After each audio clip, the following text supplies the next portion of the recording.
আবারও একবার আমার পিছনে 100 জন মানুষ আছে আর তাদের বয়স হলো 1 বছর থেকে শুরু করে 100 বছর পর্যন্ত। আর এরা সবাই মিলে কম্পিট করছে $2.5 লাখ জন্য।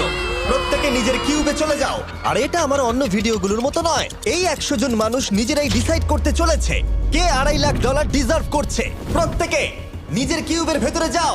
এই চ্যালেঞ্জটা অফিসিয়ালি শুরু হলো। যদি তোমরা এই চ্যালেঞ্জটাকে ছাড়তে চাও তাহলে এই রেড লাইনটাকে টাচ করবে, তাহলেই তোমরা এলিমিনেটেড হয়ে যাবে। কতক্ষণ থাকতে পারবেন এই চ্যালেঞ্জে মনে হচ্ছে? আমি অনেকক্ষণ থাকতে পারবো। দেখি 1 বছরের কম্পিটিটর কি করছে।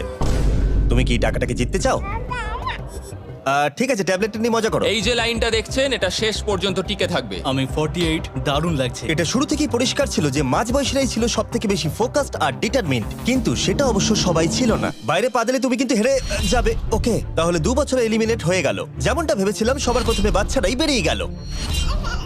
তোমার এখানে ভালো লেগেছে? ও যখন বলতে পারবে তখন